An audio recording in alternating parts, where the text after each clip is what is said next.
Press briefing এর মাধ্যমে আমরা এই প্রহসনের নির্বাচন বর্জন করলাম। আপনাদের সকল প্রশ্নের উত্তর আমরা পরে দিব এবং এই মুহূর্তে আমাদের ডিসিশন হচ্ছে এই নির্বাচন আমরা বর্জন করছি। গতকাল রাত থেকেই আশঙ্কা করছিলাম এই নির্বাচন হবে একটি পাতানো নির্বাচন। যখন আমরা দেখলাম যে জামাতের একজন নেতা থেকে সরবরাহকৃত ওএমআর মেশিন আনা হয়েছে, বিশ্ববিদ্যালয় প্রশাসনের সুযোগ থাকা সত্ত্বেও যে আমাদের নিজেদের নির্দলীয় ম্যাটেরিয়ালস গুলো আনবো, তারপরে যখন এটা করেছে আমরা তখন থেকে আশঙ্কা করছি এই নির্বাচন হবে পাতানো নির্বাচন। তো আজকে যখন আমরা নির্বাচনের দিন আসলাম আমরা বেশ কিছু অসঙ্গতি লক্ষ্য করলাম। এক এক আমি পয়েন্টগুলো বলছি। প্রথমত, কোন হলে এমন কালি দেওয়া হয়নি যেটা অ্যাকচুয়ালি ইলেকশনে দেওয়া হয়। প্রত্যেকটা হলের যে কালিগুলো দেওয়া হয়েছে ভোটের পর সেগুলো মুছে গিয়েছে। আপনারা দেখবেন আমাদের কারো আঙুলে কালি নেই, আমরা কিন্তু ভোট দিয়েছি। তারপরে তাজউদ্দিন হলে আমাদের ভিপি প্রার্থীকে ঢুকতে দেওয়া হয়নি এবং তার সাথে প্রচুর মিসবিহেভিয়ার করা হয়েছে। তাজউদ্দিন হলে আরো একটা অসঙ্গতি হচ্ছে সেখানে ভোটার লিস্টে কারো ছবি নেই। ছবি না থাকার কারণে সেখানে নির্বাচন 2 ঘন্টা বন্ধ ছিল। 21 নং হলে ছেলেদের মব সৃষ্টি করা হয় এবং মেয়েদের জাহানারা ইমাম হলে একজন স্বতন্ত্র প্রার্থীর গায়ে হাত তোলার অভিযোগ পাওয়া যায়, সেখানেও একটি মব সৃষ্টি করা হয় এবং এই যে অভিযোগটা এসেছে কিন্তু শিবির প্যানেলের বিরুদ্ধে। তারপর শিবিরের যে ক্যান্ডিডেট আছে মেঘলা, তিনি সাংবাদিক পরিচয় দিয়ে সাংবাদিকদের কার্ড নিয়ে সবগুলো হলে একদম রেস্ট্রিক্টেড জোনেও প্রবেশ করছে, যেখানে অন্য কাউকে স্পেশালি আমাদের যে প্যানেল আছে তাদের কাউকে কিন্তু প্রবেশ করতে দেওয়া হচ্ছে না। শিবির নেত্রী মেঘলাকে বাধা দেওয়া হয়নি। এক্ষেত্রে প্রশাসন নিরপেক্ষতা হারিয়েছে। অভিযোগ এসেছে যে মেঘলার কারচুপির কারণে একটি হলে ভোট গ্রহণ বন্ধ হয়েছে।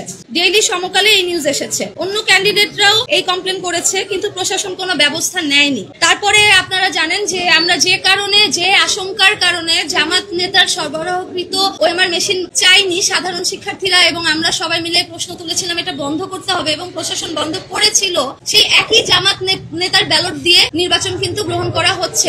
এরই পরিপ্রেক্ষিতে আমরা দেখেছি একটি হলে যে ব্যালট পেপার আছে সেই ব্যালট পেপারের মধ্যে কার্যকরী সদস্যদের 3 জন ভোট দেওয়ার কথা, কিন্তু সেখানে লেখা আছে একজনকে ভোট দিন। তাহলে এই ব্যালট পেপারের মধ্যে পার্থক্যটা কেন থাকবে যদি ব্যালট পেপারে কোনো অসঙ্গতি না থাকে? সব হলে আমাদের যে পোলিং এজেন্ট আছে তাদেরকে থাকতে দেওয়া হয়নি, কিন্তু আমরা দেখেছি সকাল 8টা থেকে শিবিরের যে পোলিং এজেন্ট আছে তাদেরকে কিন্তু নির্বিঘ্নে প্রবেশ করতে দেওয়া হয়েছে। শিবিরের ভিপি প্রার্থী প্রশ্ন তুলেছে ইউনিভার্সিটি কেন 10% এক্সট্রা ব্যালট পেপার ছেপেছে। আমাদের প্রশ্ন, জামাত নেতার কোম্পানি থেকে ছাপানো ব্যালট 10-20% এক্সট্রা শিবিরকে দেওয়া হয়েছে কিনা। হলগুলোতে আমাদের প্রার্থী ও এজেন্টদের যে বাধা দেওয়া হয়েছে ওই জাল ব্যালট দিয়ে ভোট কাস্ট করা হয়েছে কিনা। আমরা লক্ষ্য করেছি মেয়েদের হলগুলোতে আইডি কার্ড চেঞ্জ করে করে একই মেয়ে বারবার ভোট দিতে গিয়েছে, কিন্তু প্রশাসন সেক্ষেত্রে নীরব থেকেছে। আমাদের যারা ক্যান্ডিডেট আছি তাদের বিরুদ্ধে শিবিরপন্থী সাংবাদিকরাও কিন্তু খুব মিসবিহেভ করেছে, মব সৃষ্টির চেষ্টা করেছে। সুতরাং এসব ঘটনা প্রমাণ করে আমাদের যে জাকসু নির্বাচন সেটা টোটালি ইলেকশন ইঞ্জিনিয়ারিং করা হয়েছে, কোনোভাবে সুষ্ঠু নির্বাচন হচ্ছে না। এটা একটা পরিপূর্ণ কারচুপির নির্বাচন, প্রহসনের নির্বাচন। আমরা দাবি করেছিলাম জামাত নেতার ছাপানো ব্যালট বাদ দিয়ে নির্বাচন করতে। ভিসি ও রিটার্নিং অফিসার আমাদের দাবি মানেন নাই। তারা যে কারণে জামাত নেতার সাপ্লাই করা ওএমআর মেশিনে ভোট গণনা বন্ধ করেছে, সেই একই কারণে জামাতের সাপ্লাই করা ব্যালটে ফেয়ার ইলেকশন হচ্ছে না। আমরা দাবি করেছি একটি ফ্রি অ্যান্ড ফেয়ার ইলেকশনের, কিন্তু ভয়াবহ ব্যাপার হচ্ছে ভোট কেন্দ্রগুলো মনিটর করার জন্য জামাত নেতার কোম্পানিকেই ডিরেক্ট টেলিকাস্ট সহ ভিডিও ক্যামেরা সাপ্লাই দিয়ে সিসিটিভির দায়িত্ব দেওয়া হয়েছে। এর মাধ্যমে শিবিরকে পুরো ভোট কেন্দ্রগুলো মনিটর করার সুযোগ করে দেওয়া হয়েছে। আমাদের বিজয় ব্যাহত করতে ইউনিভার্সিটি প্রশাসন জামাত শিবিরের সাথে এক হয়ে ইলেকশন ইঞ্জিনিয়ারিং এর ব্যবস্থা করেছে। এই নির্বাচনে স্টুডেন্টদের সত্যিকার রায়ের প্রতিফলন ঘটছে না। এসবের প্রতিবাদে আমরা নির্বাচন বর্জন করতে বাধ্য হচ্ছি।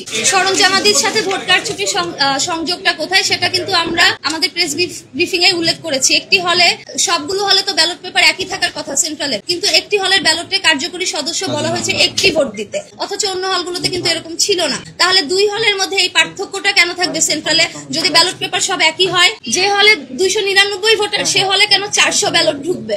আর যে প্রশ্নটা করলেন যে শিবির প্রশ্ন তুলেছে তারেক রহমানের সাথে তার ছবি আছে, আপনারা জানেন শিবির নেতাদের ছাত্রলীগের সাথে ছবি আছে। শুধু ছবি না, তারা কমিটিতে থাকে, তাদের কাজই তো হচ্ছে গুপ্ত হয়ে থাকা। আমরা তাদের ফেসবুক আইডিটা আইডেন্টিফাই করেছি এবং যে তার যে প্রেসটা আছে HR সফট বিডি আমরা খোঁজ নিয়ে দেখেছি এটা জামাত নেতার সাথে অ্যাফিলিয়েটেড। এটা তো আসলে জামাতের রাজনীতির ধরন। শিবিররা যে অভিযোগ তুলেছে যে তারেক রহমানের সাথে ছবি তুলেছে মানে সে অ্যাকচুয়ালি জামাত না, কিন্তু আপনারা দেখবেন যে এই শিবির নেতারা কয়দিন আগে এই যে ডাকসুর যে ভিপি শিবির থেকে হলো, কয়দিন আগে তো তাকে ছাত্রলীগের মিছিলও দেখা গিয়েছে। আমার প্রশ্ন, তারা দাবি করছে না কেন যে তারা হচ্ছে ছাত্রলীগ? হ্যাঁ, আমরা দেখেছি যে ফজিলাতুন্নেসা হলের ফ্লোরের মধ্যে মধ্যে ব্যালট গুলো পড়েছিল। শুধু ফজিলাতুন্নেসা হলে না, অনেকগুলো হল থেকে এরকম আমাদের পোলিং এজেন্টরা রিপোর্ট করেছে যে হলের ফ্লোরের মধ্যে ব্যালট গুলো পড়ে আছে।